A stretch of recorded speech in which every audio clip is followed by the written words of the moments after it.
Your Invisible Power. By Genevieve Behrend. 1921. This audiobook is brought to you by The Project Wisdom. Foreword. These pages have been written with purpose and hope that their suggestions may furnish you a key to open up the way to the attainment of your desires, and to explain that fear should be entirely banished from your effort to obtain possession of the things you desire. This presupposes, of course, that your desire for possession is based upon your aspiration for greater liberty.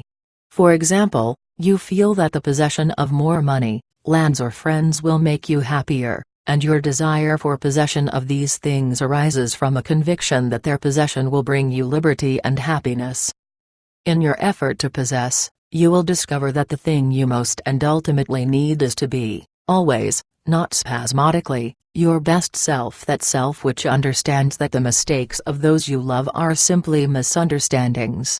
Your feeling that greater possessions, no matter of what kind they may be, will, of themselves bring you contentment or happiness, is a misunderstanding. No person, place or thing can give you happiness. They may give you cause for happiness and a feeling of contentment, but the joy of living comes from within. Therefore, it is here recommended, rather than otherwise, that you should make the effort to obtain the things which you feel will bring you joy, provided, as previously stated, that your desires are in accord with the joy of living. It is also desired, in this volume, to suggest the possibilities in store for all who make persistent effort to understand the law of visualization and make practical application of this knowledge on whatever plane he or she may be. The word effort, as here employed, is not intended to convey the idea of strain. All study and meditation should be without strain or tension. It has been my endeavor to show that by starting at the beginning of the creative action or the mental picture, certain corresponding results are sure to follow. While the laws of the universe cannot be altered, they can be made to work under specific conditions, thereby producing results for individual advancement which cannot be obtained under the spontaneous working of the law provided by nature. However far the suggestions I have given you of the possibilities in store for you through visualizing may carry you beyond your past experience, they nowhere break the continuity of the law of cause and effect.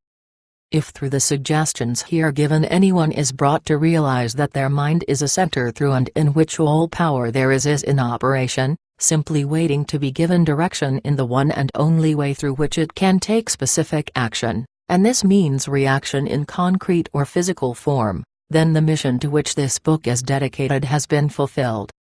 Try to remember that the picture you think, feel and see is reflected into the universal mind, and by the natural law of reciprocal action must return to you in either spiritual or physical form.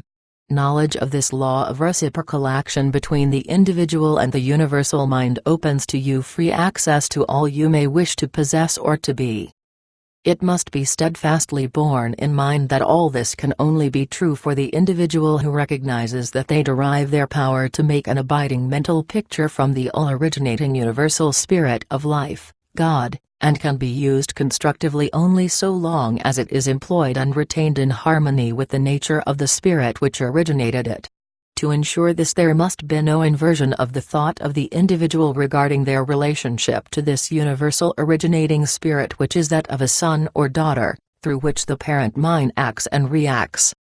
Thus conditioned, whatever you think and feel yourself to be, the creative spirit of life is bound to faithfully reproduce in a corresponding reaction.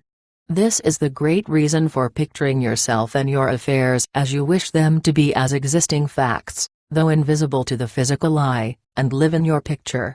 An honest endeavor to do this, always recognizing that your own mind is a projection of the originating spirit, will prove to you that the best there is yours in all your ways. Genevieve Behrend. September 1921.